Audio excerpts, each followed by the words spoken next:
Oh, I have a fly floating around and I really don't want it to be like Mike Pence. Yeah. Yeah, he sat right on top of his white hair, didn't he? Eh? I know someone looked at me the other day and said I looked like Joe Biden. I don't know about that, but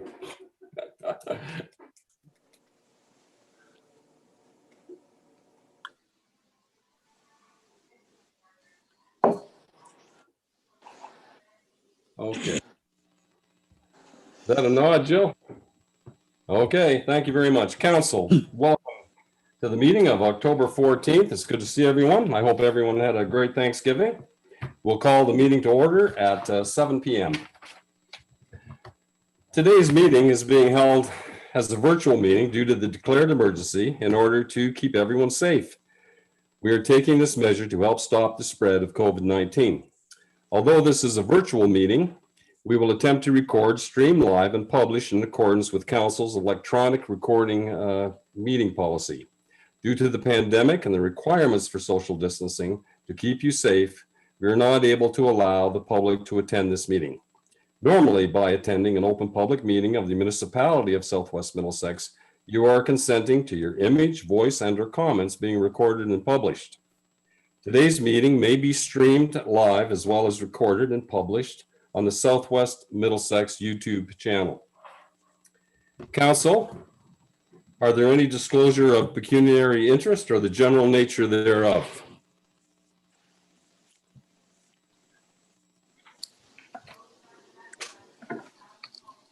Not seeing any. Are there any additions to the agenda? Seeing none, may I have a motion that the regular agenda of council dated August 14th be accepted as identified? Moved. Thank you. Moved by Councillor Carruthers, seconded by Councillor Vink. Discussion? All in favor? Carried. Delegations and presentations. Council, we are going into the quarter revision. We require 5 individuals to sit on this quarter revision. And I suggest the mayor, the deputy mayor, the 2 councillors of Ward 1, and that's somewhat customary in terms that the item is in Ward 1. That's why I select Councillor Cowell and Councillor McGill. And Martin, would you be kind enough to sit on it as well to make the 5th person? Yes. Thank you. Okay, then we'll have a motion that the individuals I've named, members of the Court of Revision for James Court Outlet Drain, is a point. And Councillor, is there any objection to me being chair on that? Seeing none, that's fine. Then let's have a motion that the regular meeting of council is suspended to move into the quarter revision for the James Court Outlet Drain at 7:04. May I have a motion to that effect? Council, may I have a motion? Thank you, Councillor McGill. Seconded for that, Councillor Cowell. Discussion? In favor? Thank you very much. In favor? Carried. The order procedure, we will call this meeting to order at 7:04. Order of appeals. Jill, have there been any appeals in this court with regards to the financial entity of this? No, there have not been any received, and it is customary, as you know, for Court of Revision to require that any requests be received in writing 10 days in advance of the meeting. So we have not received any. Okay, thank you, Jill, very much. And Jill, just one other point. Brandon Widner from Street is not with us tonight. I don't see his name on my screen. Is that correct? That's right. Okay, thank you very much. Questions from members, your opportunity. This is a fairly easy one, Council. It's not controversial in any way. Are there any questions from members of Council with regarding to this on your agenda? I don't see any hands coming forward.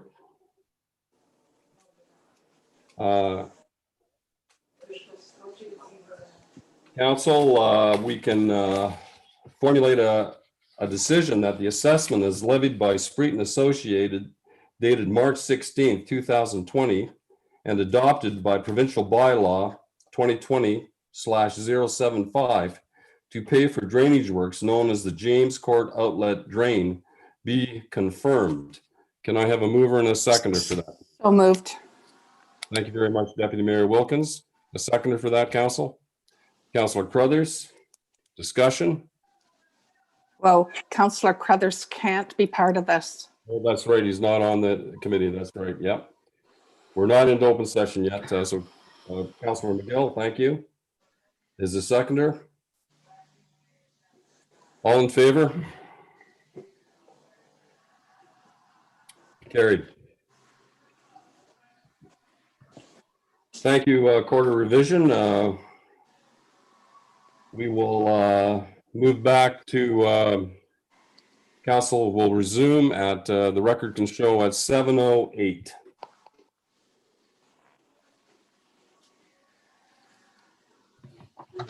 Thank you for looking after that. Council, we are at numbers 5 on our agenda. The consent agenda. I'll read these through. If there's any council member, I'll watch my screen at the same time I'm reading here, if that's possible. And if you have a question, you would like to direct it through the chair to staff, please raise your hand. 5A, Southwest Middlesex Building Report. I was pleased that we had about $2 million in construction, and we received a revenue of $7,215. I'm pleased with that. Item B, Southwest Middlesex vouchers. Yeah, a couple of questions here. Councillor Vink first, followed by Councillor Crothers. Thank you, Mayor Allen. Yes, I want to ask again about the water voucher that I asked earlier. I realized there was a mistake made. However, I just wonder how is that corrected on vouchers later on? So apparently there was a $40,000 mistake. And I just wonder how that gets through the books in the future. I will let Jill answer that, but I believe that we were issued a credit on that and it would just be credited to our next statement. But Jill, if you could clarify that, I'll let you go ahead. Actually, we've got Kristen here for a little bit, so I'll let her speak to that. All right, I didn't see you there, Kristen. How are Hi you? there. I was hiding. I'm good. How are you? Good. Good. So on the next voucher report, you'll see an invoice for a much smaller amount. So what they did was apply that credit to our balance owing. So, you know, in the summary of a bill at the top section, it'll show balance forward, payments received, and credit applied. So you'll see it in that top section. And it'll take probably 2 months for that to clear out. Okay, thank you. Okay, Councillor Vink, you're satisfied with that? Yes. Councillor Crothers, your turn. Go ahead. Yes, through you, the mayor, to Greg. On page 5 of the vouchers, check 001043. There's a charge of $1791.72 for backhoe number 2. I'm just curious, do we have 2 backhoes, or is that a designated number for the new one?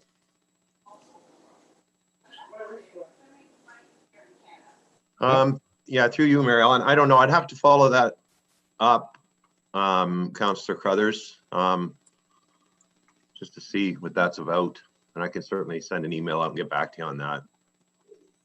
Yeah, I guess my question is, if it refers to the new backhoe, I just wondered about spending that kind of money on it. So I'm just curious to know if we did have 2 somehow. But you can. No, we don't. We don't have 2. We don't have 2 No, backhoes though. I didn't think so. No. Yeah, and I have to check because, you know, those particular charges, I haven't really processed a lot of charges with regards to the new backhoe. So I want to make sure it might just be that the number's wrong, but I will check and get back to you on that. Okay, thank you. Thank you, Ian. Thank you, Greg. Item C, Middlesex London Health Unit, Board of Health, September update.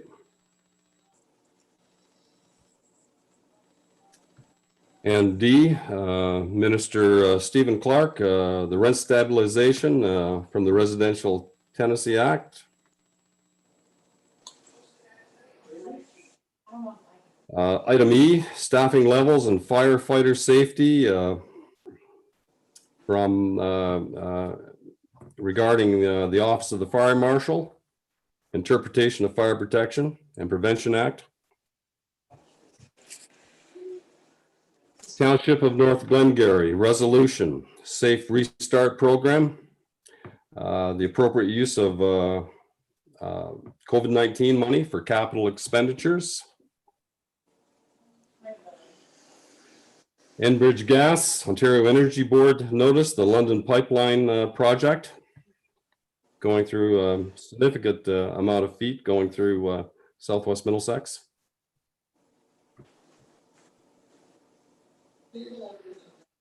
Yes, Councillor Cal, go ahead. Just a question more directed to Greg. Does this have anything to do with the recommendations we made in the spring requesting a line for Middlesex? Sorry. Yep. Go ahead. Jill may be more up to answering that for you, Krista, but between Jill and Greg, I think perhaps Jill, if you could lead us off. I don't believe the Middlesex was taken under consideration. Yeah. But I'll let you carry that on, Jill.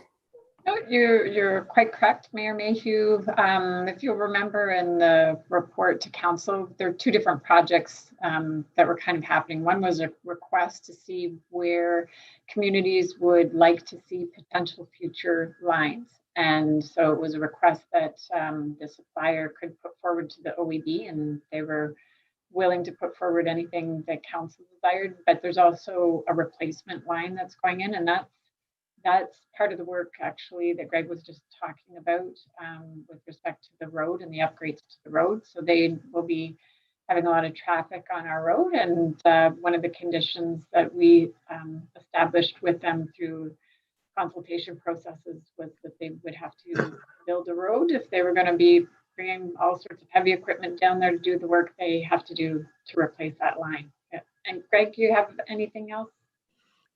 Yeah, through you, Mayor Allen, that particular, the replacement line itself is a line that extends from down Falconbridge all the way through our municipality into Strathroy, Caradoc, and then into Middlesex Center.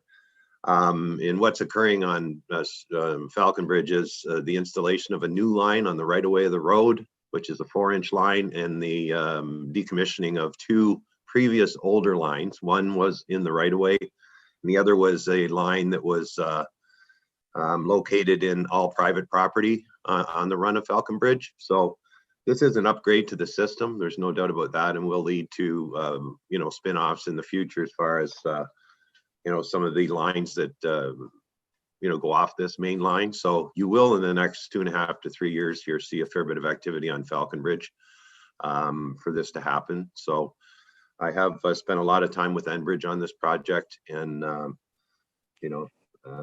that yard and the the road improvements to Park House were part of their main yard, which is going to be responsible for putting this line in across 3 municipalities. So that's pretty much where it is. The yard was built now, and you're going to see the rest of the project move forward quickly. So Thank you, Greg. And Jill, thank you very much too for your assistance there. I don't see any more hands. H, Sylvia Jones, Anti-Racism Directorate regarding policing services and zero tolerance to racism.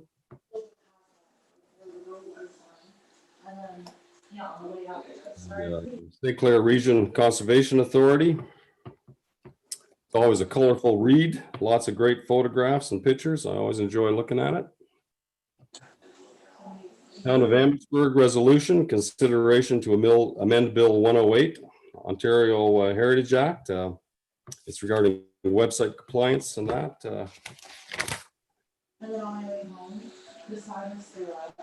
Town of Amherstburg, resolution, website extension request.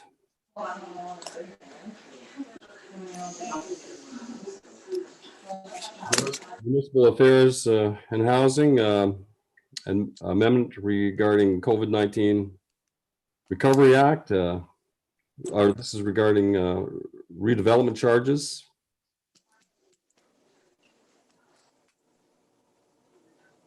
And Jill, I have a note here that there's also, I haven't got the correspondence in front of me, but we had a record of site plan condition report on 301 Main Street. That's part of our correspondence as well. And of course, we're pleased to report, council, that there have been no issues on that. And my numbering might be off here, but I think I'm on M. Council minutes of September 23rd are on the consent agenda as well. No errors or omissions. I'll have a motion that council for the municipality of Southwest Middlesex receive the consent agenda items 5A through 5M as for information, including the approval of the September 23rd meeting minutes. May I have a mover and a seconder, please? I ask one question, please. Oh, I'm sorry, Ian. Sorry, Yeah. Regarding number N, that's referring to the record of site condition for 301 Main, which I guess we just finally received. My question is, can we put the sign up now? I've had several inquiries. What is going on out on 80 Highway? Can we put up signage at this point? I think there At the daycare. Yeah, good question, and it's certainly long overdue. The Economic Development Committee made a recommendation that be done as a recommendation to council. And I think my only concern was that we, out of courtesy, just put any proof to Elm Children's Center, just to make sure that we've got all the information right, including their names and that. Jill, has there been any movement on that at all? So, through you, Mayor Mayhew, this is something that we needed to check with the funding agencies as to whether or not they had a requirement for their logos to be on the signage. So we worked with the County of Middlesex to try to get a response to the question. And the response that I received, we followed up a couple of times, was just on last Friday.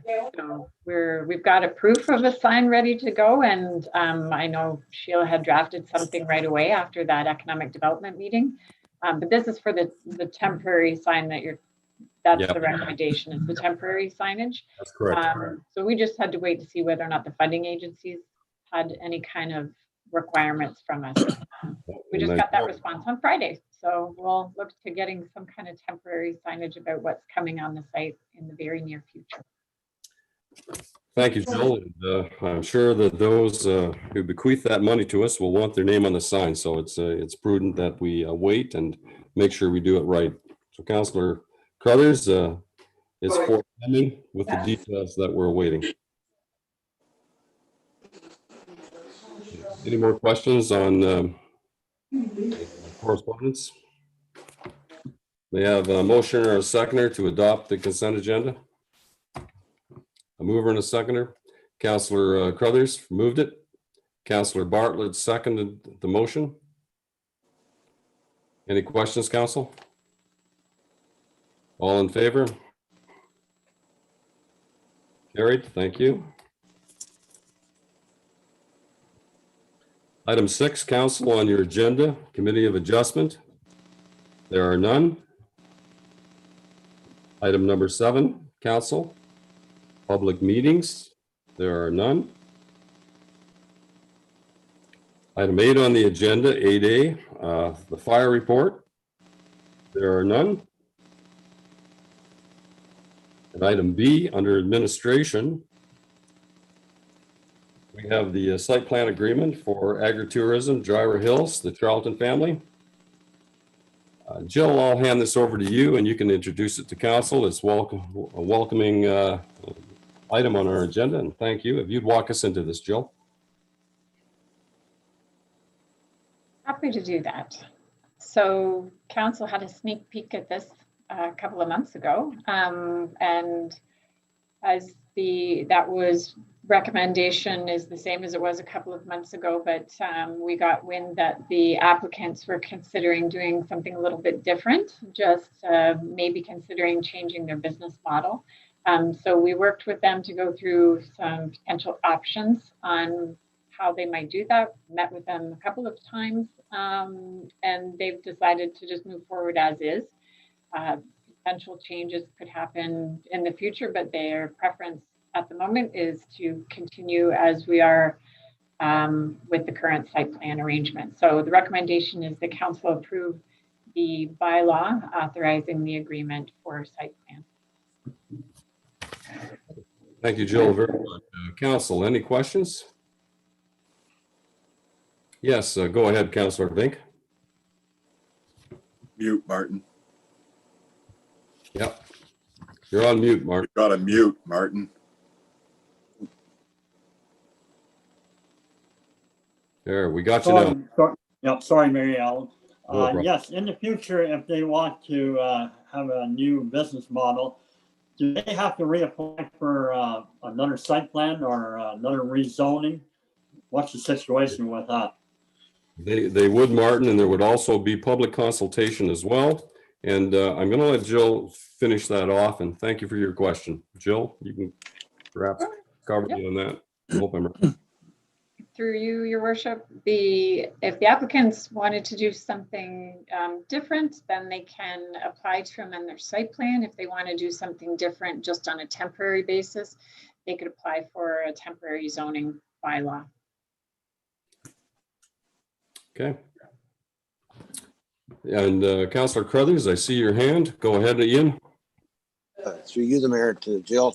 On the original site plan that we looked at, I think it was last year now, or this year, there was excess property over and above the allotment for that 50-acre property. Now, so then I asked the question at that meeting, if it hasn't changed since, just to make sure that there still is the possibility that they could use that excess bit of property. I believe it was a laneway at the time that it was on the original site plan. Just the not locked in, there was some extra left. Yes. Yep.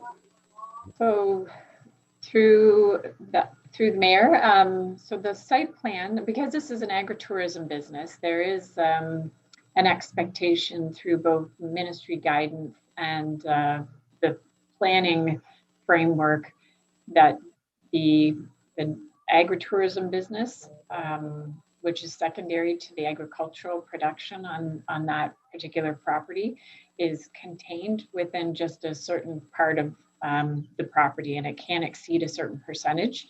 So that's why if you look at the site plan, the actual drawings, you would see that little box that's contained across the whole property. And then within that box, we've got the bigger, framework of what's happening within that little section.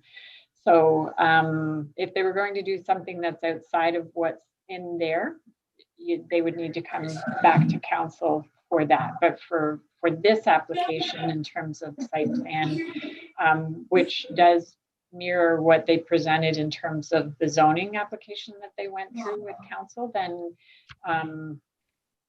it is exactly as it is on the property, and that's what gets registered on the property, and that's what is supposed to happen on the property in terms of the development. Does that help? I'm not remembering another laneway exactly. Well, it was just at the time, I don't have it in front of me, but the amount of area out of the little box, as you say, there was still some excess area left in it after what they had wanted to do as far as the different structures. Just as long as that is open at some time, possibly there may be, they would like to add to it if that's is part of the deal now. At the time it was. I remember asking about it at the meeting. Okay, Ian, yeah, I think you're referring to the percentage of land that was allowed. Percentage of land, yes. There was still a little percentage left Percent at of the time of the original meeting. they could, and they were in the 2%. They were in within that percentage allocation. I Yeah, think that- they weren't using quite the 2% at the Yeah. time.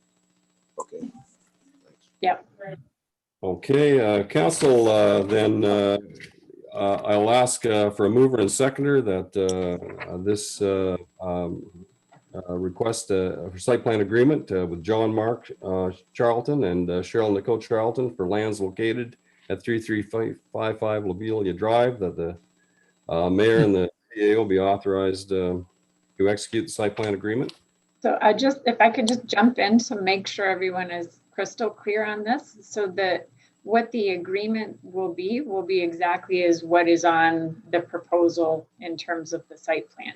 So the little box that outlines what is going to be happening for the agritourism business, that's all the council is entering into an agreement for at this time.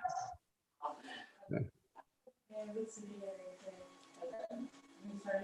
And I think Ian should, they can come to council in the future if they request any change, amendments to their site plan agreement. But I think really I had a conversation with them a week ago, and it's been a long journey. This began in the early spring of 2019. The files, and I think they're looking at what they have, and they're starting with one nature lodge to give it somewhat of a market test. And in conversations with them, the COVID-19 has had a significant influence on their business. As you know, schools have been closed, birthday parties have been canceled.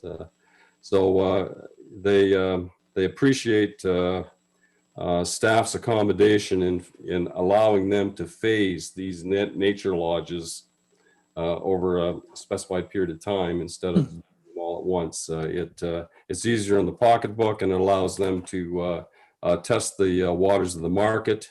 And in view of the pandemic, large gatherings of children, are not suggested at this time. So it has had an adverse effect on their marketing. Council, a mover and seconder on this, please. Oof. Moved by Councillor Crothers, seconded by Councillor Bartlett. Any questions or discussion, Council? Yes, go ahead, Councillor Schuldeis. Thank you, Mr. Mayor. Under restrictions for nature lodges, I see where it says shall not contain both an individual washroom or cooking facility. Will a communal washroom cooking facility be required in another building? It has been approved and is in a communal building. Yes, it has. There is a communal kitchenette and communal washrooms in their main barn. I would call it their main barn. They have a loft and a barn out there. And yes, they are not allowed in the nature lodges, but there is communal available. Deputy Mayor Wilkins. Go ahead. Yes, thank you, Mayor Mayhew. Is that not where the farm suites will be situated at one? Yeah, okay, thank you. That's so. Second level, yep. Council, I'll call the question. I don't see any other hands. All in favor?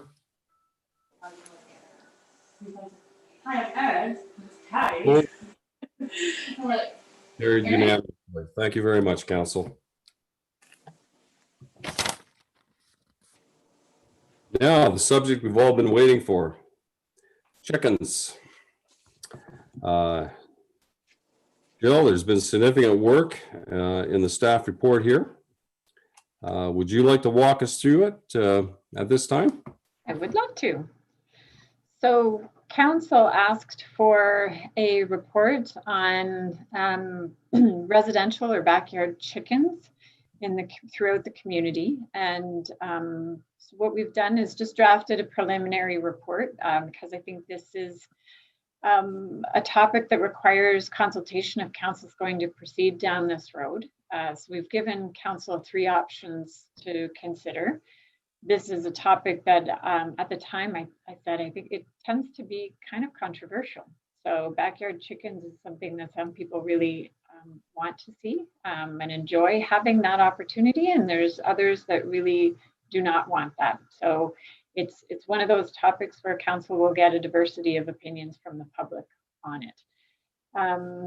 What we have done is a little bit of a local survey as to what's going on locally. And we did add bylaws for some of the ones that we could find in other locations across the province where we see communities that have allowed for backyard chickens, or where they're piloting projects to try it out within a couple of sections of their community or for a temporary amount of time. And let me just pull up the report one more time for myself.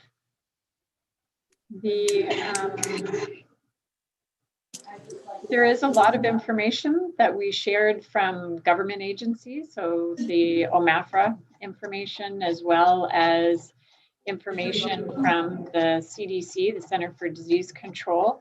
And a lot of that information tends to be around public health.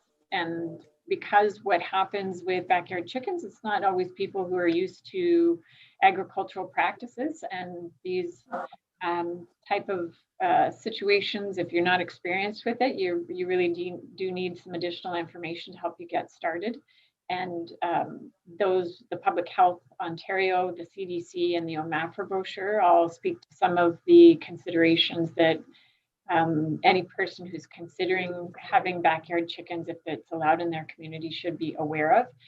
That it isn't just for urban settings. Obviously, there are folks right now who have chickens in their yard and they're just a few chickens.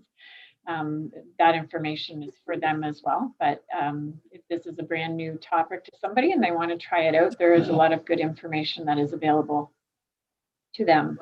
So essentially what we asked is bylaw enforcement, the animal shelter, building operations and finance for their input into the report. And you've got that in front of you. You've got some identification that this is a new service and would require some additional staffing resources. We don't tend to license too many things within Southwest Middlesex. So if this was going to be the direction that council would like to proceed with, there would be some new costs associated with the licensing. And then we would expect as well that there's some enforcement considerations when sometimes you are dealing with complaints. So there would be some new costs associated with that. You could probably establish a fee associated with some registration program for it. It may not cover the whole cost of such a program, but you could aim for that. Some other considerations, bylaw enforcement did identify that they, in the communities where they provide service and bylaw, they currently don't have any communities where they do allow for this.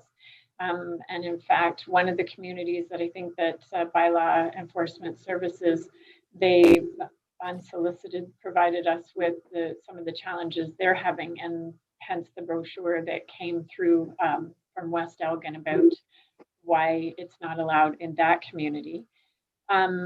Building had some considerations too, just in terms of restrictions as to location and some standards associated with tidy yards, and limiting the number of chickens, and making sure that there's an understanding that there is a need to control the nutrients, although the minimum distance separation MDS would not be triggered likely with the amount of chickens that your community would likely be considering.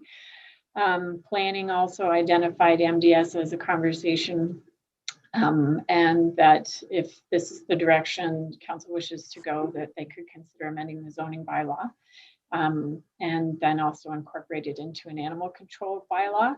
I touched on administration. I would say our pound keeper, Vicki Kyle, did identify some concerns associated with disease and nuisance as well. And I've touched a little bit on the finance. Really, the report here that Kendra helped to prepare and provide some research on was just a first step. If council would like to go down this path and continue with the idea of having chickens in residential areas, then you'll probably want to have additional consultation with the public to get their feedback. And so that's why there's two options associated with public consultation process. One would be just move ahead solely on residential chickens and have that conversation. And the second one is about incorporating it into the official plan review process. Both of those, or the official plan review obviously requires a lot of public consultation as well. I would just say if the option that council has decides on for moving ahead is option 2, which is to go just directly to a public consultation. I would offer probably that would happen in 2021, just given the fact that we will be entering the budget cycle in the next few months and pretty busy with meetings on that front with council anyways. So I would think that you'd be looking at 2021 is when that conversation could be happening with the public. And the other option is maintaining status quo. And although I would say I'm quite interested in having an update to our animal control bylaw regardless, so whether or not chickens are incorporated into it or not. So I don't know if everybody had a chance to look at all of the lists of options. There are a number of communities. There are a lot of more urban communities that have opted to try this that we could find. We didn't find a comprehensive list, one source of a listing of all the communities in Ontario that have backyard chickens or residential chickens. But we did get some information about some of the communities that do. Easier to find information on news articles, but we were trying to locate just the bylaws so that you had the opportunity to look at how those things were structured. But it wasn't only urban environments. So like the city of Toronto, they're only piloting it in 4 of their wards, places like Niagara Falls and Kingston, but there were some other smaller municipalities as well that are included in there for council's information. Most of them structure it with a registration process and distance from neighbors, and there is some of those have considerations for getting approvals from the neighbors to be sure that there isn't going to be enforcement challenges or try to mitigate that at the front end of the process. So that's our report for tonight. If you've got any questions on this part, but it's up to council to decide which direction they would like to move. I'll turn it back over to you, Mayor Mayhew. Thank you very much, Jill, for that. And Kendra, thank you very much as well. You put a significant amount of work on that. And not only council, I and Jill as well, I'm sure appreciates this very, very much. Council, any questions you'd like to direct to Jill or Kendra through the chair? Go ahead, Councillor Crothers. Through you, Mayor. Not really a question, just I guess a statement. There's a lot of mention, and rightfully so, about salmonella disease with the backyard chickens. Understandable, it can happen with any animal or fowl.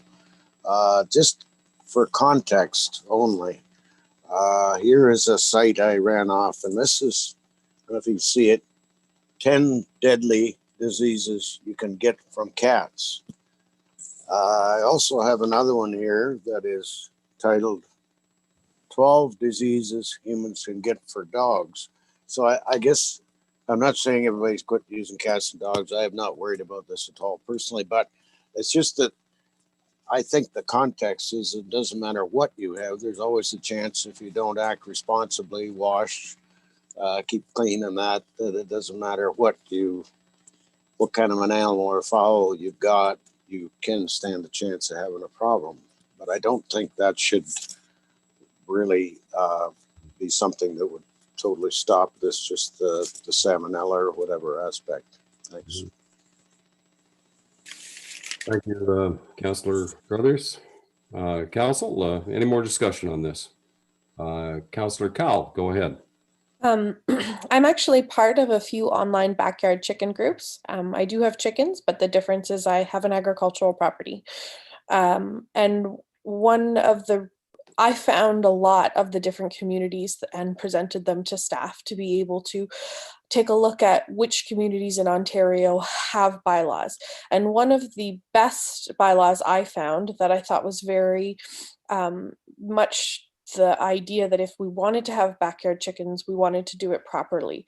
And so the one from Clearview talks about how if you are getting a license, you have to have shown that you have read the OMAFRA fact sheet on biosecurity recommendations for small flock owners, how to keep healthy birds be distributed from the Ontario Ministry of Agriculture, Foods and Rural Affairs. So I'd like to make the motion that we move this forward and have the staff prepare a public consultation in 2021, but to hear what the public really wants, because I think this is a divided issue and I'd like to hear what our neighbors think about it. But I'd also like to hear about what we're moving forward. A lot of people say, I don't want to hear a rooster. Well, I don't think any of us want roosters. So if we do bring this to public consultation, I would like to have an idea of what the bylaw would look like so that when people come and they talk to us about their issues, we can say, well, we agree, we don't want that either. This is perhaps the recommended bylaw that we would move forward with. I've already had, my daughter was in 4-H poultry this year, and I've already reached out to her 4-H poultry leader, and he would be willing to provide some comments about this, because I don't know who you would bring in as an expert. I know when we had public meetings for the Sunday gun hunting, we had people like the MNR. So I thought someone from 4-H poultry who works with smaller flocks might be able to provide good insight on that. So I've made the motion to for the second option. Okay, thank you, Councillor Cowell. I'm going to ask Council for a seconder on that, and then we will continue discussion. Councillor Crothers is seconding the motion. Thank you very much, Ian. Council, I'd like a dialogue to continue in this. Perhaps if I can just introduce another aspect of it. I received 3 inquiries on backyard chickens, and that was in the month of March they came. And I understand that there's 2 other councillors that had inquiries as well. At that time, the entire ramifications of COVID-19, the pandemic, was starting to come to light. And there were fears, whether they were legitimate or not, of food shortages. We knew that many of the retail stores were shut down. The hours of various grocery stores changed. Certain shortages, the example of toilet paper, and then in some of the meats, the abattoirs out west were closed. And as Mark will know with his cattle, it was difficult to, the meat supply was dwindling because they weren't butchering, they weren't killing. And I think that some of these inquiries that I had, I think were twofold. One, a certain fear of the unknown. Whether that fear can be legitimized or not, I have no idea. And one person indicated that the children were not in school, and he had 3 children, and thought this might be something to keep them busy. You know, he'd like to educate them and things like that. So where this subject appeared, believe it or not, I think it's an aftershock of the reality of the pandemic and how it affects social thinking. And I strongly believe that's how this came to the table. Council, open the floor.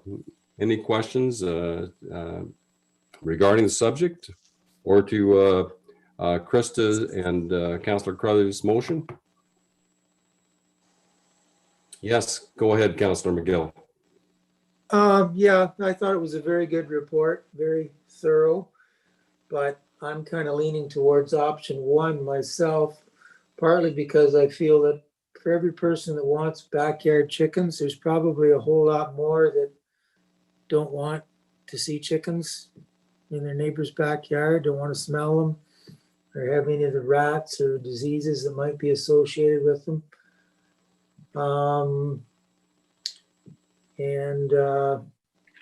I've done a fair bit of traveling, and you see in a lot of basically third world countries, you know, I've seen a lot of chickens in people's yards, but then as people get more prosperous, they're really happy to get away from that.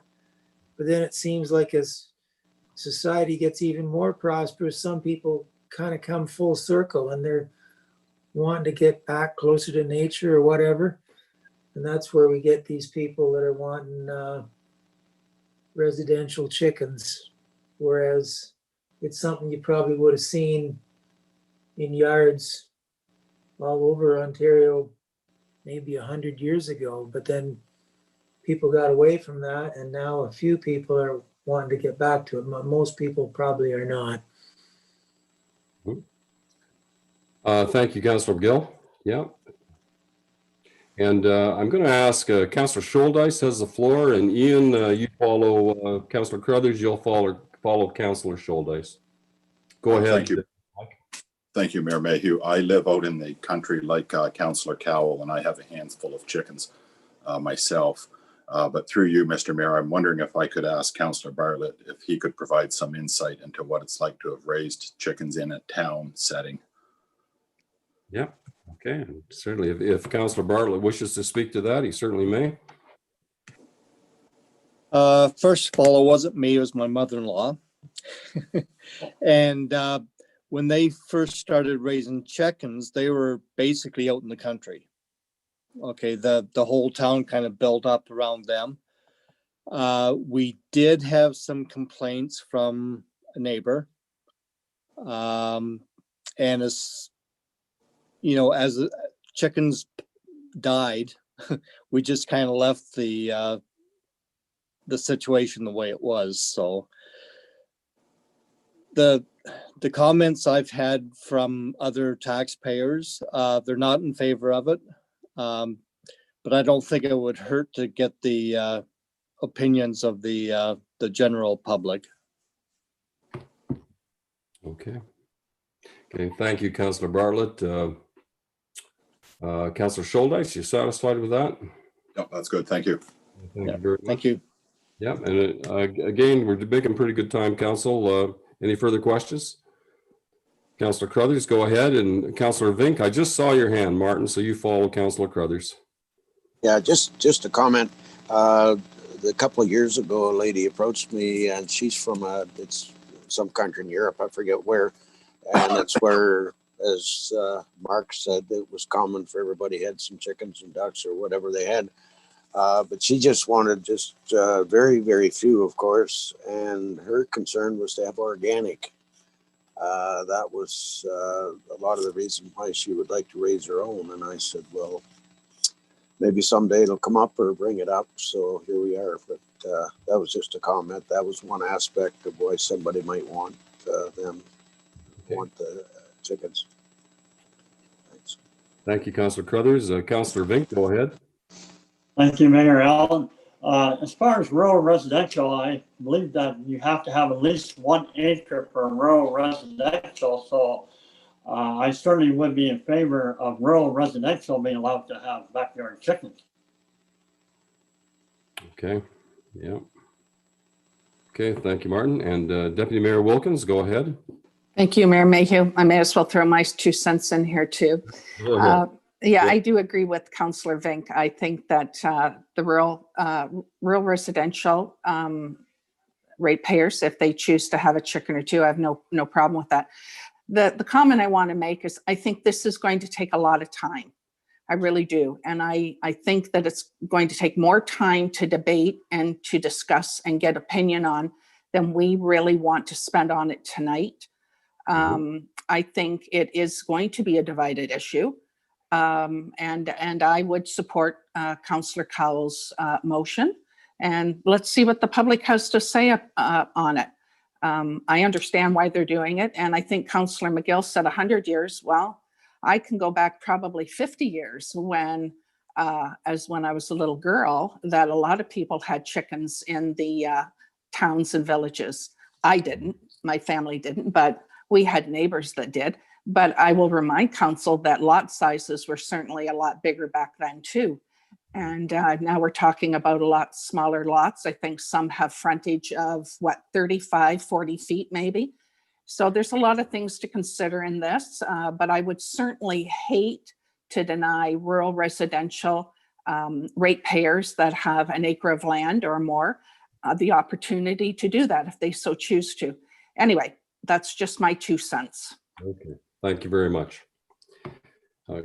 Council, it is an issue, and I appreciate the motion being made, and we proceed with caution. It is a subject that does have varied opinions. I've taken my own little poll in the community and in the coffee shops, and there is, it seems to be weighted on the against side. It's not just a property standards issue either. The narrative can change into cost, as our CAO has indicated that there is enforcement and inspection and licensing. So there is a cost associated with this, and we don't have a barometer on what the future will hold, but we do know that we'll have to examine costs every instance we can. So, but to give us time to look at the details and get additional public opinion, I think is merited. Council, I'll ask a last call for questions on this. I don't see any hands up. Give it a minute. Got it. And Council, you're clear on the motion? Okay, all in favor? Okay, opposed? Okay, carried.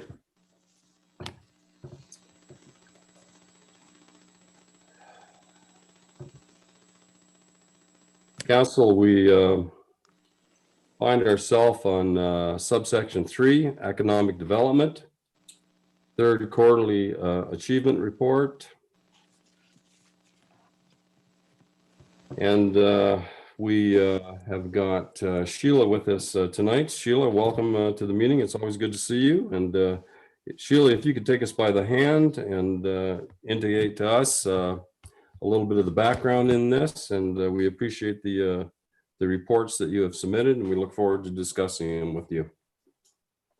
Sure. Thank you, Mayor. I guess, first of all, we're into our third quarter with economic development, and we're really pleased to report that we've achieved a significant amount of work in a very short period of time. And I'll just briefly go through the priorities that we've touched on.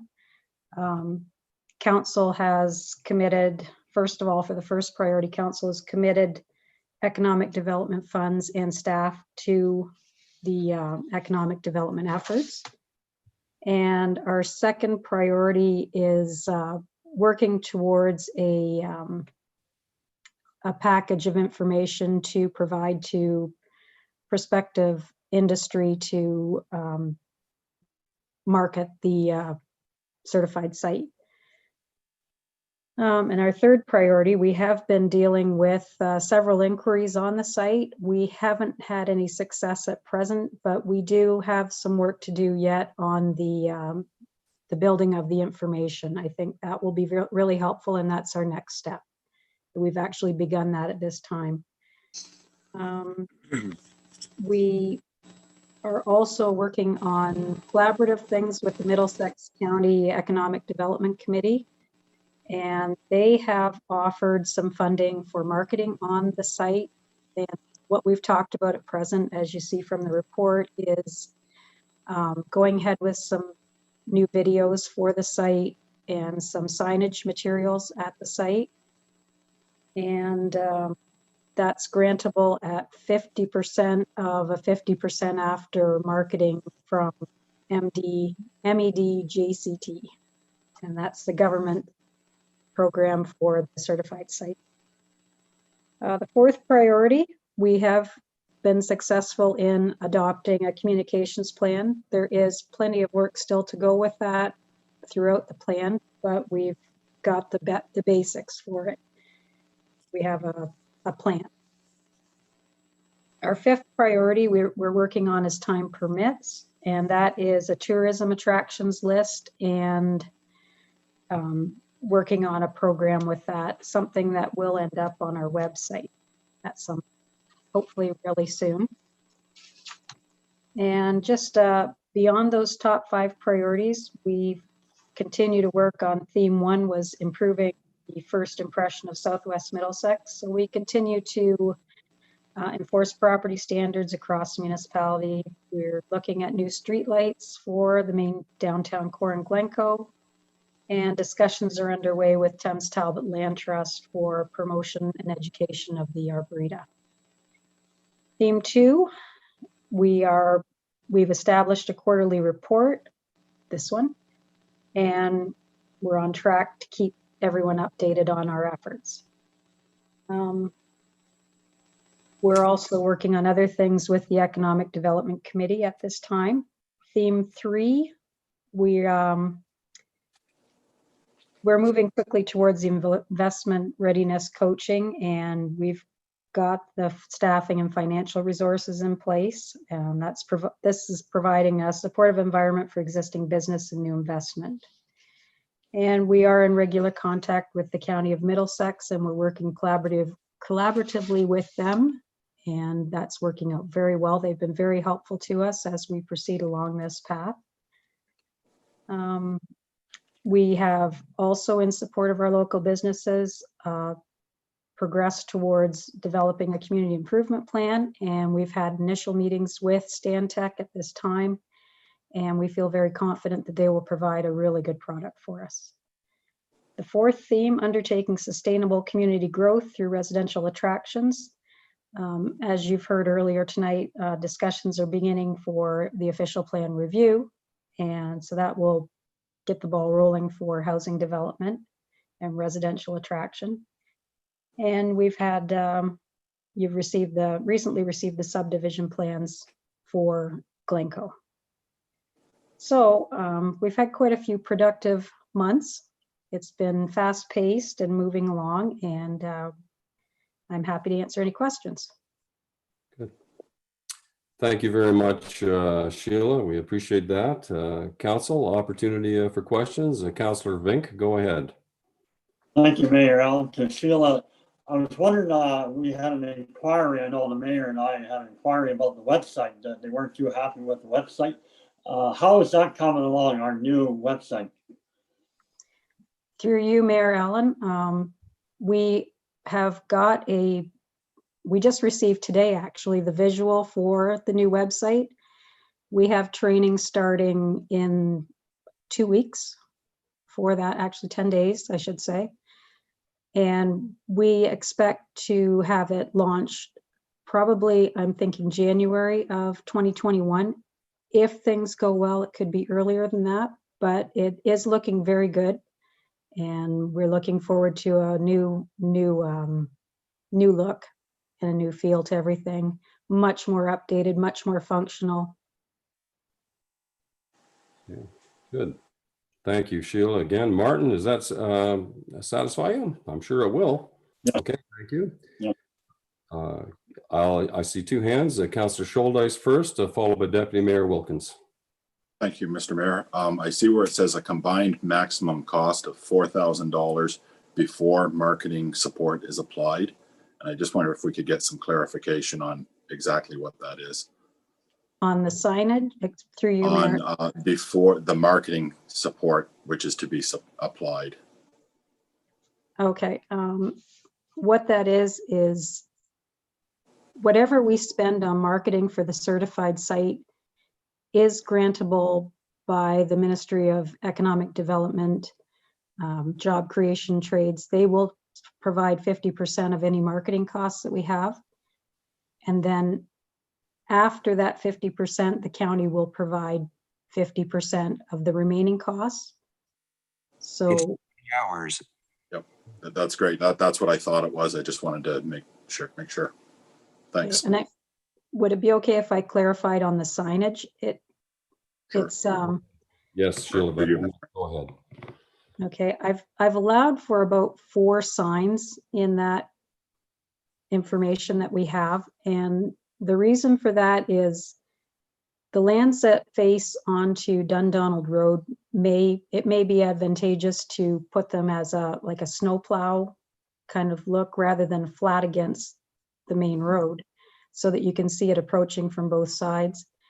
You've also got a piece of land back on Industrial Road and Tower Road that you might want to put some additional signage on as well. You never know who's going to be going through those areas, but I just wanted to explain that little bit of that. Perfect. That's good. Thank you, Councillor Scholdice. Sheila, thank you. Deputy Mayor Wilkins, go ahead. Thank you, Mayor Mayhew. Sheila, you talk in here in your report a little bit about the discussion underway with the Talbot Land Trust and concerning promotion and education of the 2 newly developed arboreta. What might that look like? Do you know?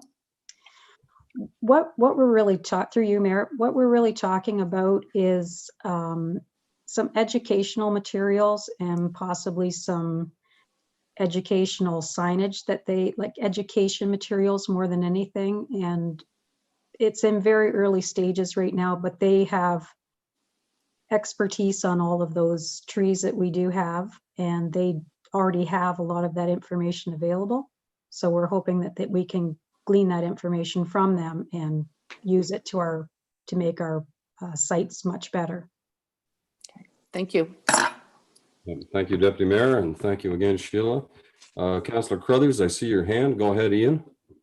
Go ahead. Yes, through you, the Mayor, and Sheila. On page 4, the theme 1, improving the first impression about Southwest Middlesex, and I'll use the term presentation, how it's presented, various things, property standards, and that. The one thing that I really noticed, and it's been brought up before, is to kind of clean up the streets, the curbs and gutters. We get a lot of vegetation growing out of the curbs and gutters along the streets, and in some areas, different areas, whether that's in a consideration too. Now, I realize that here we're very averse to using chemicals. So there was one suggestion I gave to Al the mayor a while ago, one possible solution, whether it's feasible or not, I don't know. But is that one thing you're looking at, is just basically housekeeping is what I'm referring to? I think, Sheila, I'll let you answer that, and I can introduce it. I know what you're talking about, Councillor Crothers, is that first impression, that curb appeal, I think is what you're looking at. Curb appeal, there's the name. It is a subject that is talked about regularly. We have a couple of people on particularly one individual on the Economic Development Committee that is very interested in that. And that subject has been brought up before. 2 aspects to it. Any vegetation growth downtown has been a result of cleaned up because of parks and recreation, but when it's on the side streets, it's not a recreation responsibility, it's a roads responsibility. So it is on the minds of some, and it is a good point. But Sheila, I'll hand it over to you. The question was directed to you, and if you could give us any information on that, I'd appreciate it. Through you, Mayor Allen. We're always pleased to look at all of those things, and they definitely do improve the look of our community. And we want to work with all the departments to make sure things like that do get done. So it is on the radar, and we will be looking at different policies probably for the future. Okay. Thank you. Thank you very much. Thank you, Councillor Crothers. Any other questions? Yes, Deputy Mayor, go ahead. I'll move the report. Okay, thank you very much. Seconded for that. Councillor Cowell, thank you. And as you know, Council, we will be receiving some funding on this. We'll chase the money down. Any further questions to Sheila? All in favor? Carried unanimously. Thank you very much. And Sheila, we can't let you get away yet, Sheila. We have another item number 4 on branding. You'd like to introduce us to that? Sure. Thank you. Thank you, Mayor Allen. You have the report there in front of you. This report has basically come from a recommendation from the Economic Development Strategy. It's also mentioned in the communications policy, and it was one of the things that the Economic Development Committee supported as well. So basically, you know, we're looking to develop programs that will promote us internally and externally and build a good reputation for us in the future. And it's kind of a difficult situation with the budget this year. I'm sure it's going to be a tighter budget, but we are recommending that some money at the very least be put away for branding at this point. It's hard to do something in-house with branding. It's quite a vast topic, and there's not really a one-size-fits-all. So it's definitely necessary to go out to the public and do a lot of consultation on this. That also helps to get the buy-in of the community to sell that in the future. And I think that's basically all I can say right now. I'm happy to answer any questions. Yes, Councillor Cowell, I see your hand up first. Go ahead. I really enjoyed this this report, and I thought that the FCM community and branding toolkit was fantastic. I read the whole thing, and I loved the worksheets that were included in it, and I kind of would like to see that as homework for the Economic Development Committee. Because I really liked about how it talked about challenges and how we need buy-in from all of council and everything like this to continue to be successful. It's one thing for us to make these decisions now, and then, you know, a year from now or 2 years from now, there is no continuation. But I also understand financially this year is a hard year for the budget. I want to see some money go aside, and I'm just, like, I really loved the report. And like I said, if you don't give us homework on it, I'll probably do it anyways. Thanks very much, Councillor Cowell. Questions continue, Council. Go ahead, Councillor Crothers. Yes, I agree with, through the mayor. I agree as far as budget-wise, what Councillor Cowell said. Yeah, there's just not a lot of money to throw around, and the grants are probably going to be tough to come by. But we do have one brand, which is the Hosta Capital of Canada, which I believe, I'm told, was actually in the Guinness Book of Records. So I don't know if that's just what all you're referring to, but personally, I don't see spending that kind of money at this point in time. Again, I'm going to go back to what we just discussed. I think presentation of the town, that our brand should be a nice, neat, tidy town. And or the other town, like all of Southwest Middlesex, not just speaking Blanco, this the ward I'm in, but we do have a brand in that respect as far as Hosta Capital. And I guess that's about all I have to say. Thanks. Yeah. Perhaps if I could interject just briefly, Council. It's no small feat, and it was an excellent program by Communities of Bloom to give us that designation, Councillor Crothers. But I think what we're looking at here is it's a little edgier communication that goes out saying, you know, we're development friendly. There's a certain degree of trust. And I think there has been a significant change in branding. I think the purpose here is we would like to see Southwest Middlesex become something beyond a place just to live. And as we have in some of our a place to live, work, and play, is if we could live up to all those ideals, it would be a great municipality. That being said, and there's been much hard work go into the Communities in Bloom, the Horticultural Society. We're involved in planning hostas as well. The idea came up from Communities in Bloom. When you go back to previous councils and amalgamation, we wanted a logo that brought us all together, both rural and urban. We came up with Someplace Special and our Wheat Shock, but I think in this 21st century, we may have to move beyond that. I fully realize the significance of dollars this year, and the threshold in the recommendation is to go somewhere between 20,000 and 60,000, and that's a very wide parameter.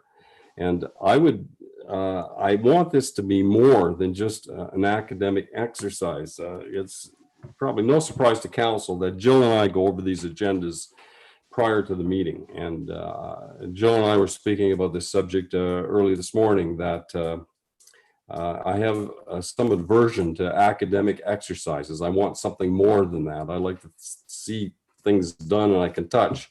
But we need, as the deputy mayor has indicated a few moments ago, that you do require help from the professional field. There are members of council that I can assure you that have studied branding and marketing to a very large degree. I know Councillor Cal has, I have myself, Councillor Bartlett's got his accounting, Councillor Scholdice has a printing background. And it's it's tough to do it on a modest budget, but I would really like to see us be exceptionally frugal and not be discouraged by that if we went at the low end of the recommendation to see what we could do with that, or as was indicated, that we begin the budgeting process in 2021. And if we can't finish it off this year, that we continue to add a little bit to the pot. And I think it is in the best interest of Southwest Middlesex and all the residents and all the children even, that we have to go beyond a little bit than what we are at present. And we have to be something more than just a place to live. But a couple of concerns have been expressed on money, and I can certainly have some empathy towards that. Go ahead, Sheila, your turn. Go ahead. Okay, through you, Mayor. I just wrote down a few things today on, like, I know there's a lot of material in that report. It's a lot to read, and I just thought it might be helpful to say a little bit about what a full branding package might provide. One of them is core messages that we would use throughout our daily work. It would be constant mottos or slogans, descriptors, facts and statistics. That's a big one. That's very important, especially in building your industrial lands up. That's what they're looking for when they come to do site selection, is a lot of the facts and statistics. It's visual supports, including logos and other opportunities like local photographs, things like that. Big part of it is online strategies and platforms for promoting us long-term. And it expands our options for reaching target audiences and telling our story, basically. And those are a few big points that there are to it. Okay. Thank you, Sheila. Any further comments? Yes, go ahead, Councillor Crothers. Very good. I guess I'm wondering if we're kind of piggybacking on the economic development strategy. What is the difference? The economic development talked about some of the same things, promotion of the area, of the municipality. That's true, but the recommendation from economic development was that some amount of money be considered for a branding process, and that recommendation came to council. I'll let Sheila finish it off. If comfort, I just want to mention to council that we could edit this recommendation. As I said, the parameters between 20,000 and 60,000 are quite high. It's quite a spread. And if council would feel more comfortable with narrowing that down to a specific amount, that might be an alternative as well. I'll let Sheila continue now. I saw her hand go up there. Sheila, you pick up the subject. Through you, Mayor Allen. The work that has been done already by the consulting firm for our strategy actually is very helpful to us in this branding, and it should actually help us obtain quotes at a lower price, would be my hope, because there is some detail in there that will be very useful to the branding exercise and whoever we had to take that on. Okay. So Sheila, tenders would go out for this, like an RFP would go out for this, would it?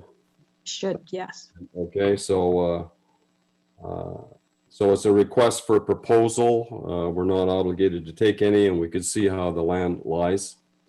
Councillor Vink, I'm sorry to keep you waiting. Martin, I think you had your hand up. Is that correct? Councillor Vink? Yes, Mayor. Go ahead, Martin. Thank you. Yes, I agree with Councillor Cruthers that I'm against this because we've spent a lot of money on economic development. We have a part-time economic officer now. We have economic committee, which has 11 members. We're spending over $200,000 on streetlights in Glencoe. So I think there's a time that we take a breather on economic activity. We still have COVID-19. We still could be affected by that next year. And so I will be voting against this. Okay.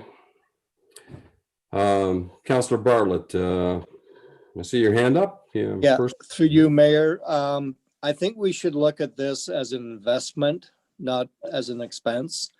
We've already got started, and I don't think leaving it is going to do any good for anybody. So I'm in favor of doing the 20,000, and if you want, I'll make that a motion.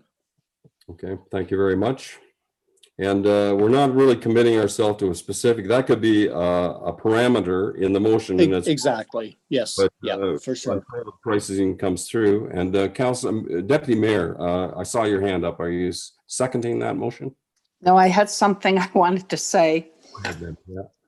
Thank you. Yeah, thank you, Mayor Mayhew. And so I'm just going to reiterate a bit what Councillor Bartlett said, and I believe this is an investment into our community. I think we've come so far this term with re-entering the Economic Development Committee in a big way. And we have invested in our new employee that is Economic Development and Communication Officer. I will remind Councillor Vink that much of the monies that have been spent so far have been grant monies that have come to us for this type of program as well. So I think we need to carry on with this if we're going to promote and move this municipality forward.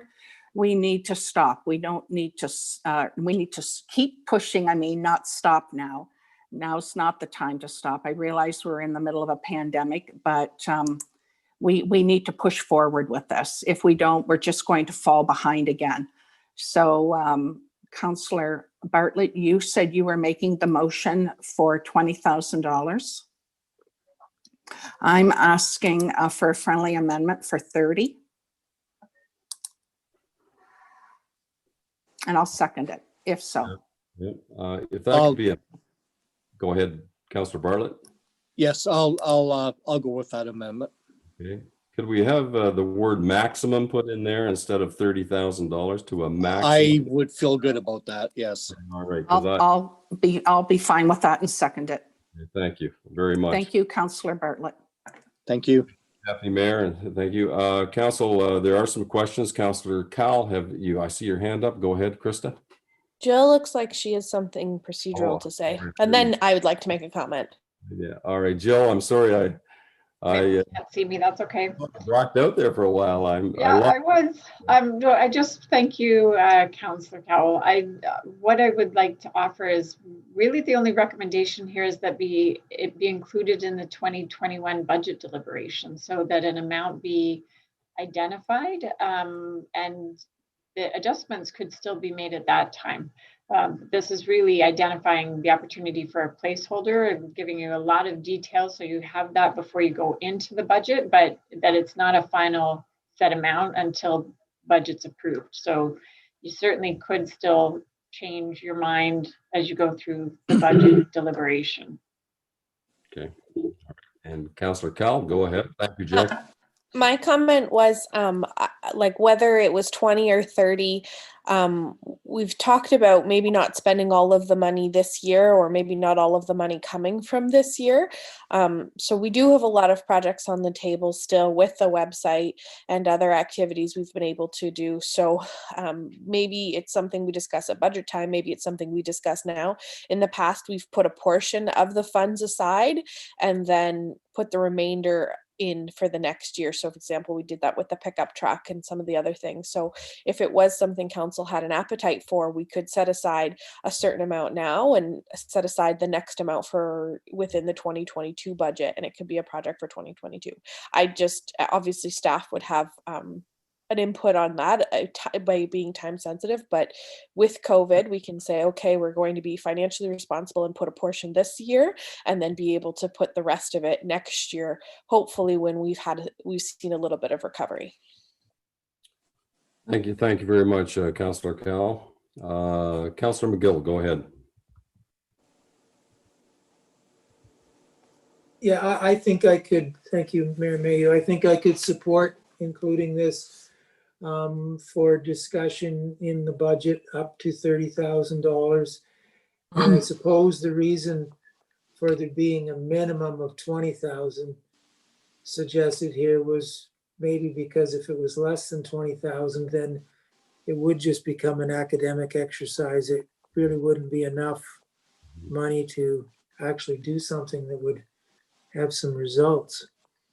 So that's probably why the 20,000 minimum was suggested. Mm-hmm. Yeah, good point. Yeah.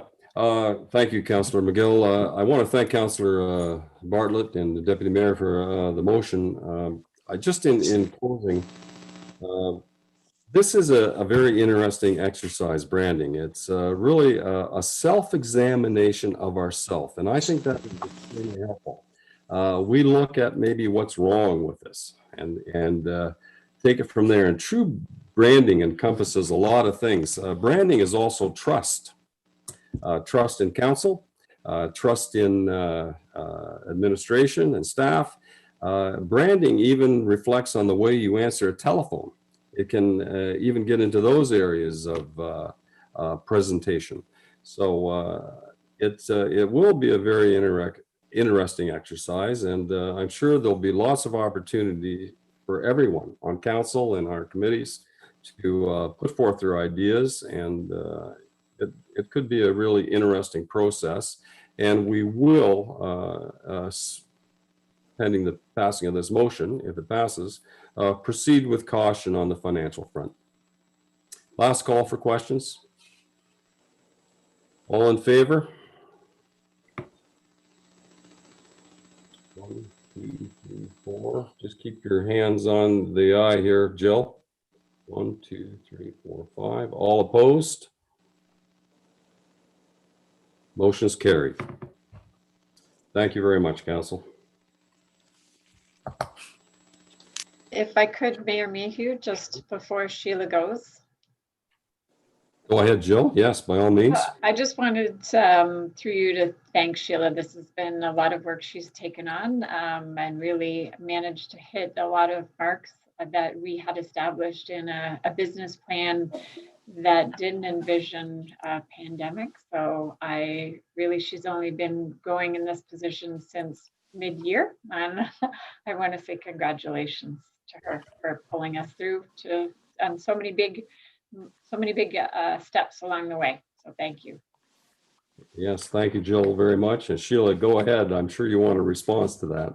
Well, thank you very much. But I did not, I failed to mention earlier in my first report that the efforts that we're making are getting recognized. We've heard very positive responses on our social media. Once the website comes out, I'm sure we'll hear great things. And as of late today, I've had another request on our newsletter that just went out. They were really impressed with council's information that went out in the last newsletter, how it looked, how it presented itself. And so that's a pat in the back to council. Yep. Good job. And the way it's communicated, Sheila, and you're responsible for that. And thank you, Jill, and thank you again, Sheila. That was a great sure. 138-page information on branding there. It was good. We'll file Thanks, that. Sheila. Yep, thank you. Thank you. Council will move on to item number C, building. There is no report. Finance, item D.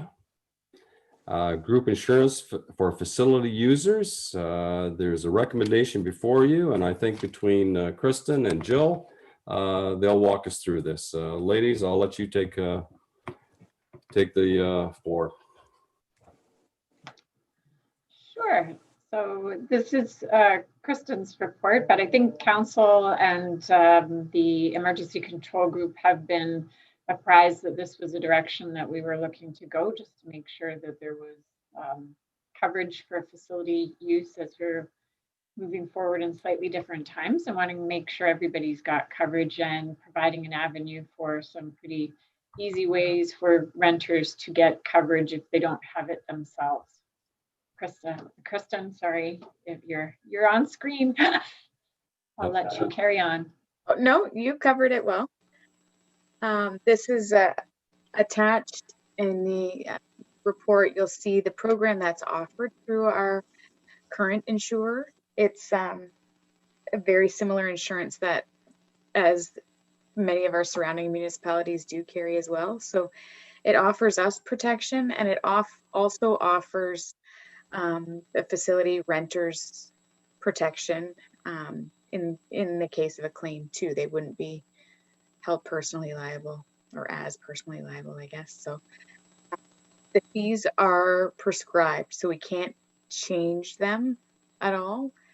And we would pay out the $2,100, and then if we recover more than that, then that would decrease our premium. We report and pay quarterly. I don't know if anybody has any questions with that. Yes, Councillor Cowell, go ahead, followed by Deputy Mayor Wilkins. My church, when you rent the building there, has similar where you sign up for additional liability insurance. However, if we provide proof of insurance through our home policy, we can be exempt from paying for it. Is that the case as well with the municipality? Yes, yes. If you can provide proof of $2 million in liability insurance, then yes, you don't have to you're not required to get the additional insurance. We're just asking for one or the other. So it wouldn't impact any of the large organizations like minor hockey or the skating club. They would already have larger insurance through some of their larger organizations. Thank you, Kristen, and thank you, Councillor Cowell. Deputy Mayor Wilkins, go ahead. Oh, Mayor Mayhew, I was just going to move the report recommendation. Thank you very much, Mary Gay. Seconder for that. Councillor Crothers is seconding that. Thank you, Ian. It will be somewhat, Kristen, user pay on this then. Some of it to some degree, not entirely, but to some degree. Thank you. Okay, last call for questions, Council. All in favor of the recommendation that's been moved? Carried unanimously. Thank you very much, Council. Thank you.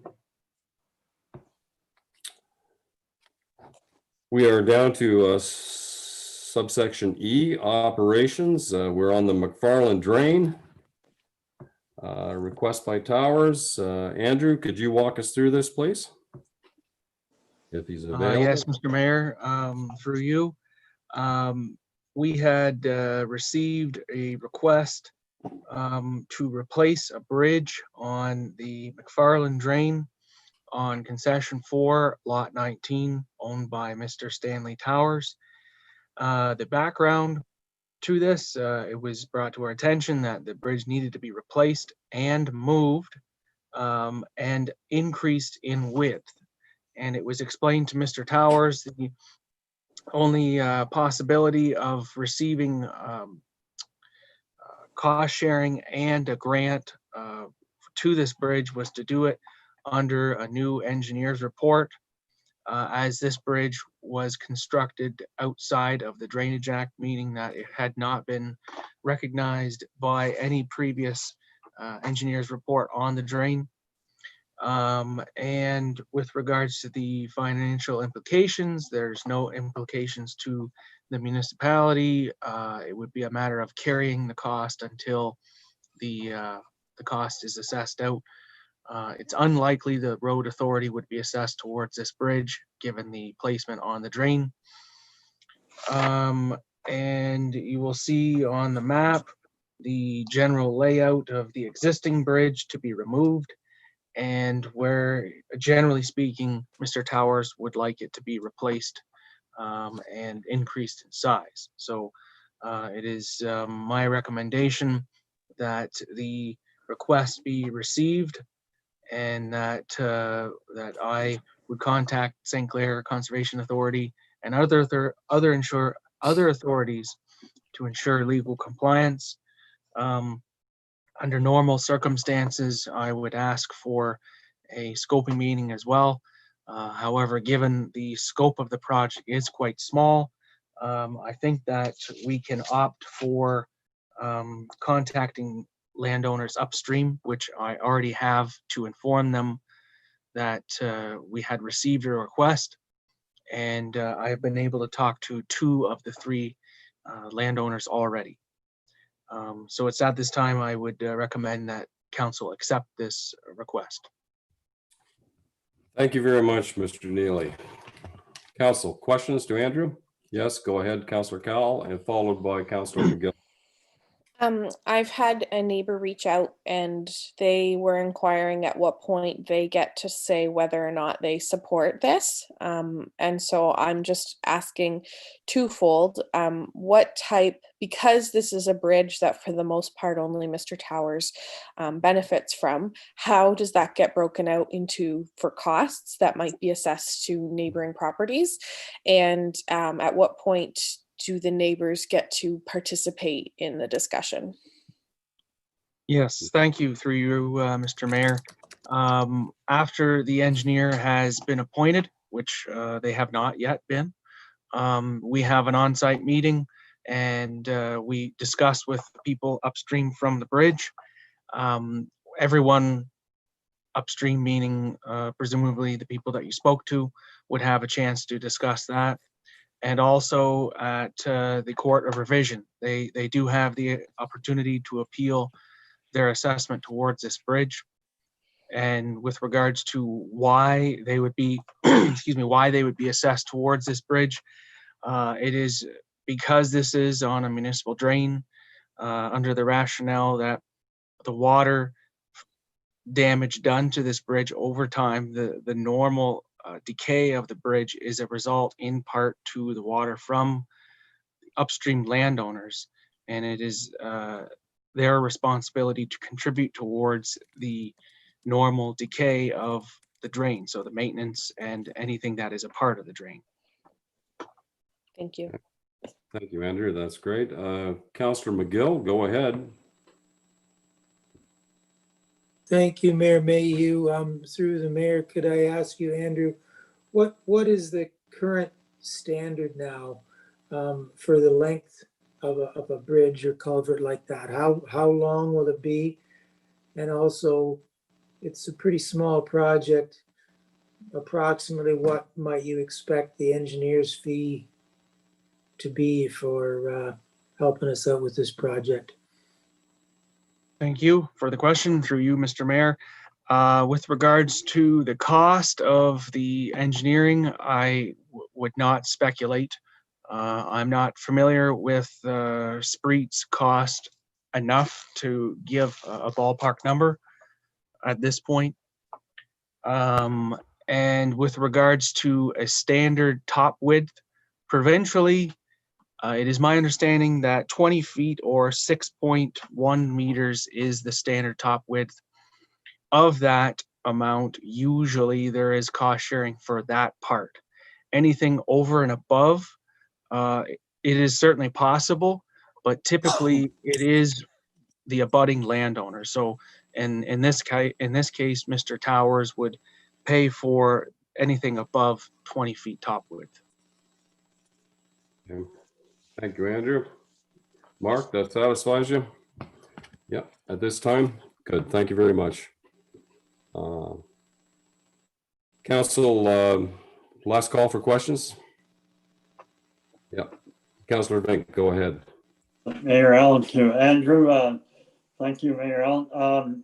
Typically, I've heard before that the owner of a property is responsible for 50% of a bridge. Is that still the situation? Thank you for the question through you, Mr. Mayor. Not necessarily.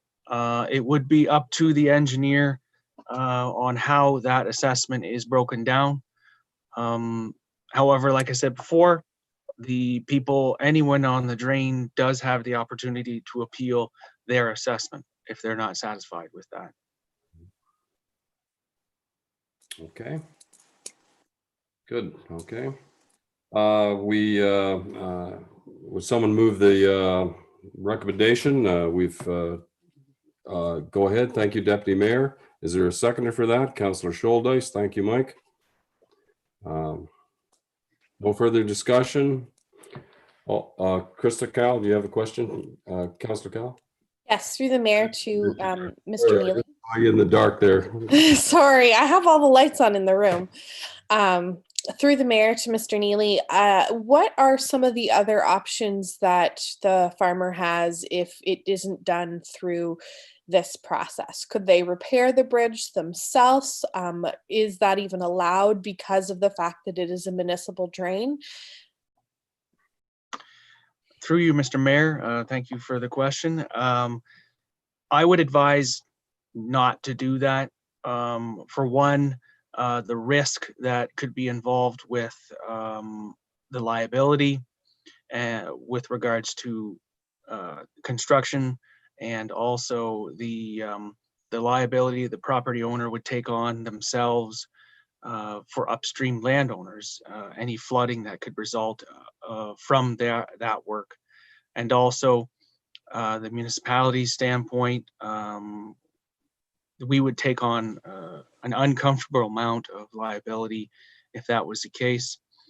And with regards to your other part of the question, could you rephrase that? I'm the other options. Yes, I mean, what type of options? So one, I'm assuming would be that he does the work himself, and I guess that's one of the options. And what other options did he have? Were there any other options available to him? You know, I'm assuming there's a bridge that exists. It was never part of the original construction. So this is, you know, from my understanding of your report, this is how he moves forward, is that if he would like to have a bridge to reduce the liability and reduce the risk to the damage and the upstream contributors, this is the next step. Were there any other options, or is this kind of the only one that the municipality has provided? Yes, through you again, Mr. Mayor. With regards to other options, yes, he was given the other option that if he would like to replace this bridge on his own, I did stipulate that we receive a sizing report from Spreet to ensure at least that there would not be upstream flooding, and also the project would be carried out with my supervision, and there would be no cost sharing given the fact that it would not be done under an official engineer's report. So that was the other option. He opted for the engineer's report, which he does have that right under the act to do that. Thank you. Okay, thank you, Andrew. Okay. Martin, go ahead. Yeah. Last question. This is the last question. Yeah, thank Go you, ahead. Mayor. I just wonder about the removal of the old bridge. Who's responsible for that cost? Thank you for that question. Through you, Mr. Mayor. That cost would be outlined under the engineer's report. Typically, when it goes to tender, the contractor that gets the project would remove it, and it would be up to him or the contracting company to dispose of it. Okay, thank you, Andrew. Okay. Through you, Mayor Allen, can I ask a question of Andrew? By all means, Greg, go ahead. All right, thank you. I mean, part of your recommendation, Andrew, is that you want council to approve the engineer and then contact the Conservation Authority. Are you going to contact the Conservation Authority first? Yes, yes. Just so we don't start spending money and then find the Conservation Authority won't approve the project or has, greater issues with this. Yes, through you, Mr. Mayor. Yes, the act specifies that before an engineer is appointed, that the Conservation Authority be alerted, and oftentimes I give them a month to comply. That is outlined under the act. A maximum of a month. Typically, they will contact back less than that. So yes, that answer would be given before we appoint the engineer. Okay, good. Thank you very much, Greg, and thank you, Andrew. I see that you it is in your recommendation that St. Clair Conservation Authority and other authorities to ensure legal compliance. Council, I'll call I need a mover and a seconder for this. Would someone be kind enough to entertain a motion? Councilor McGill, is there a seconder for this? Councilor Crothers, thank you. Sorry, Mayor Mayhew, I think you had that moved and seconded by the Deputy Mayor and Councillor Scholdice. Question went on so long, I forgot. Thank you, Jill. Yeah. Okay, I'll call the question. All in favor? Hold your hands up. All opposed? Okay, carried. Okay. Andrew, you have another one in front of you here, the Towers Drain. Yes, thank you, Mr. Mayor. This just happened to be requested of the same property owner, different property. Excuse me, the background is Mr. Towers contacted the municipality that he was in the process of retiling his property and realized that the road crossing is undersized and in poor condition. I had done research into this and found that this drain was originally installed in 1929, and I was not able to find any other new engineer's reports since then, and I wasn't able to find any maintenance done to this drain either of any substantial size or cost that was assessed out to anyone. So same with the other one. At this point, there's no cost for financial implication. When the project goes forward, the road authority would be assessed their share. And the legal implications, there's little implications at this point. And then I would recommend that council accepts this request for Mr. Stanley Towers, concession 4, lot 14, and then I would contact the St. Clair Conservation Authority for further input. And given the situation, I should have added in that to have a scoping meeting as well in order to gather more information for the property owners. Thank you, Andrew. Councilor, are there questions? Go ahead, Councilor McGill. Thank you, Mayor Mayhew. I'll move this motion. Okay, and is there a seconder for that? Councilor Cowell, I see your hand up. Thank you. Any further questions, Council? And the inclusion in the recommendation will be that and a scoping meeting be arranged. We'll make sure that that is recorded. All in favor? Motion is carried unanimously. Thank you, Council, and Andrew, thank you very much for those two reports. Item number nine, thank you. You're most welcome, Andrew. Thank you. Item number 9, notice of motion. There are none. Correspondence and petition. I have none recorded on my agenda. Jill.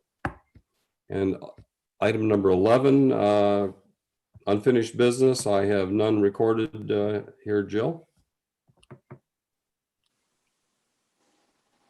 New business, nothing's been moved. We can go past that. County Council and conference updates. Not many conferences we're attending, Council, but let me give you a little bit of brief on County Council. County Council met yesterday, and the first was South Central Ontario Region, known as SCORE, the acronym SCORE. They give a transportation update on their efforts to link various transportation systems throughout our region.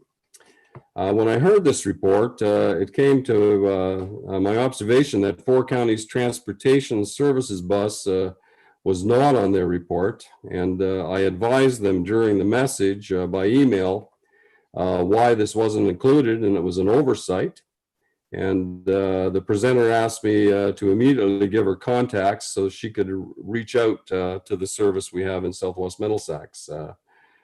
This may be advantageous to 4 counties transit, and Councillor Crothers and Deputy Mayor, I strongly urge you to go on the County Council site, the minutes of yesterday, and you'll see a presentation by SCORE. And if you cut and paste that, I'm sure that at your next meeting, they would be delighted to see that, and I'm sure that the presenter will reach out to 4 counties. And what they do, they're trying to link up the map, so to speak. So hypothetically, and I only say this hypothetically, if someone wanted to take the 4 counties bus to hypothetically to Strathroy, there may be another bus they could get on and go to Sarnia from there, or go out to some other area. And there would also be perhaps a little bit of branding involved, where there would be a decal attached to the bus that they're part of the SCORE Middlesex County Transportation Network. It doesn't take the identity of our transportation system, 4 counties transit, away. It doesn't impede on their identity at all, what they've worked so hard to attain over the years. But there will be perhaps a logo indicating that they're part of a bigger picture. And that may also even morph into some advantages on administration as well. Cost sharing, it could be dispatch even at some point in time. So it's a process that perhaps our members of the Transit Committee be aware of. There was a housing update from the City of London, and as Council knows, Middlesex County looks after the EMS services, whereas the City of London looks after our housing. And they were reminded by County Council that housing is not, affordable housing is not just a requirement of the City of London, it's a requirement of Southwest Middlesex. And I can assure you that that message was given to them. And they too took notes and left the meeting very much aware of that. Middlesex County's strategic focus, goals, objectives, and guiding principles that was developed by County Council was improved. Again, something to get our message out, to get us focused. Tenders on pickup trucks were approved. The tenders were awarded to Larry McDonald, Chevrolet Buick GMC. 2 two-wheel drive Silverado half tons were sanctioned at $36,000 each. And 2 4-wheel drive 3/4 tons were sanctioned at $57,121 each. Planning and human resource business models were discussed and will continue to evolve as we go forward. Proxy voting was discussed, and it was met with some reservations. Concerns were expressed by the Treasury on the low returns on investments of surplus accounts and the impact that COVID-19 has had on investments as well. Bond yields are not what they were, and interest rates certainly are not what they were. And the rest of the meeting dealt with a few housekeeping items, and I'll submit that, Council, as my report from the county.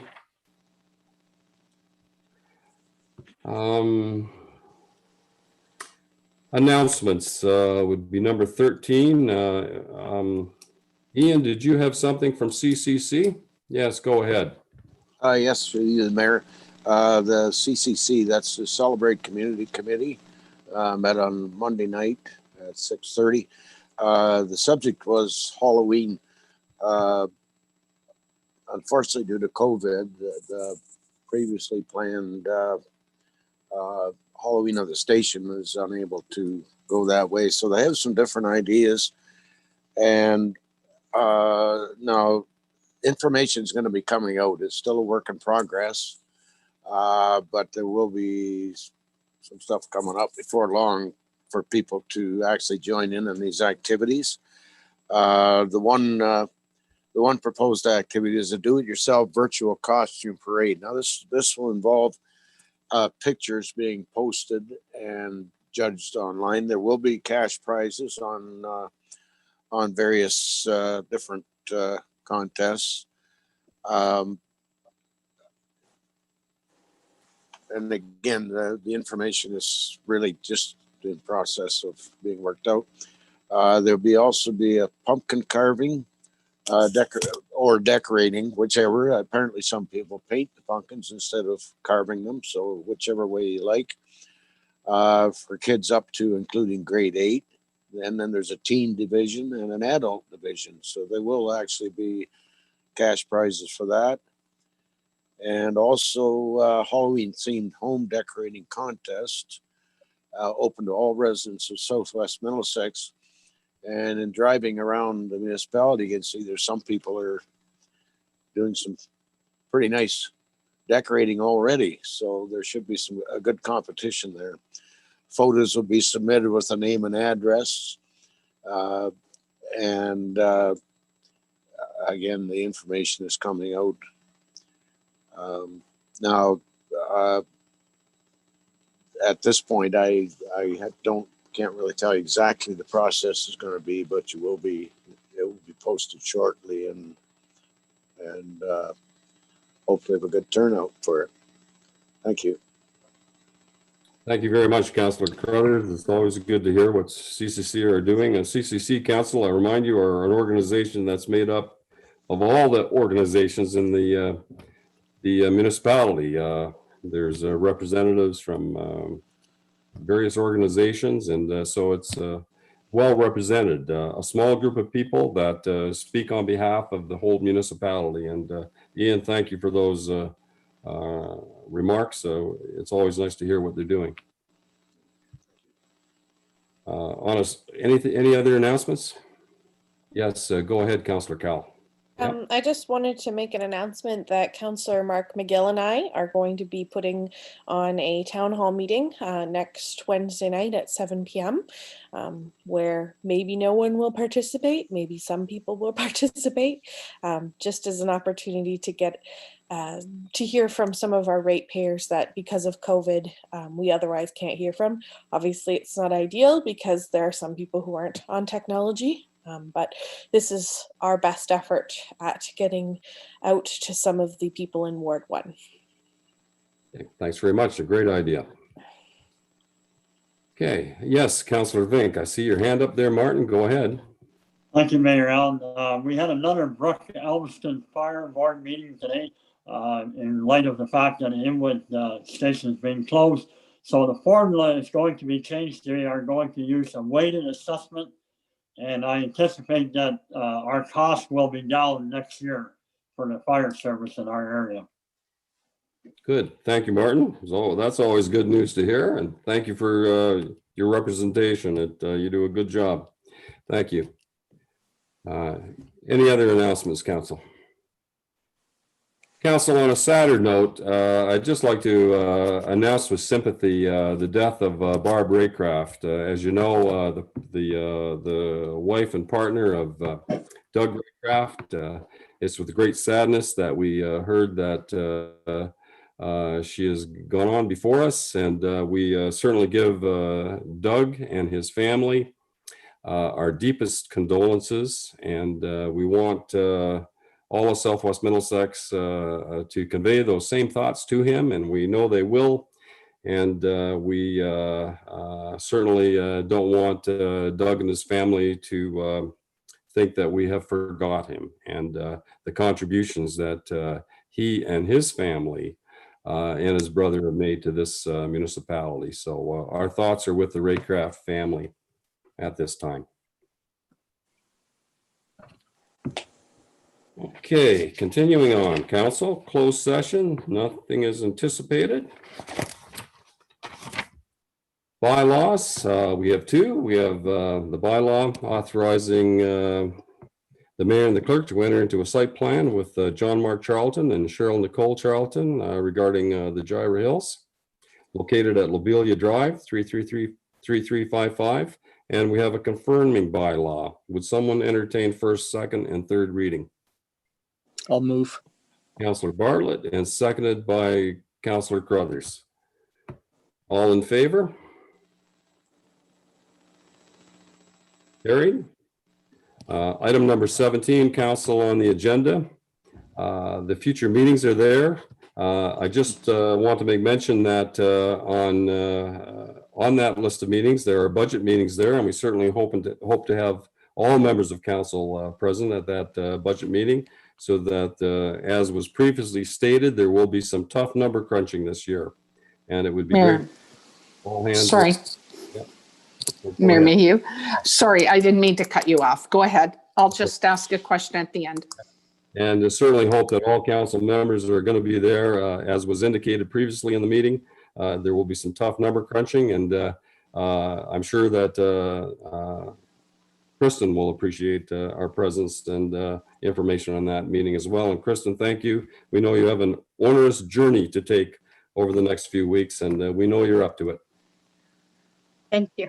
Yes, go ahead, Deputy Mayor.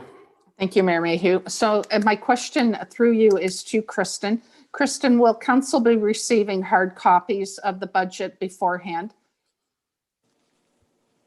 Yes, we can if you'd like. Yes, I would prefer that. I have no idea what the rest of council thinks, but I would like to actually see the hard copy of it. So if we could get that out sometime before the 4th, Okay. I would appreciate it. Thank you. Okay. Okay. Jill, before I adjourn, is there anything on your mind that we've missed or forgot? I always look for signals here. Are we okay? Just about the council meeting or just anything? Oh, yeah, well, that might be, we might be here all night, so. No, I have nothing further. Okay, thanks very much. And again, we always meet before the meeting and we'll meet after the meeting, Jill. So thank you. Very good. Thank you. I move that we adjourn at 8:59. Thank you, council. Thank you, everyone. Thank Good you. evening.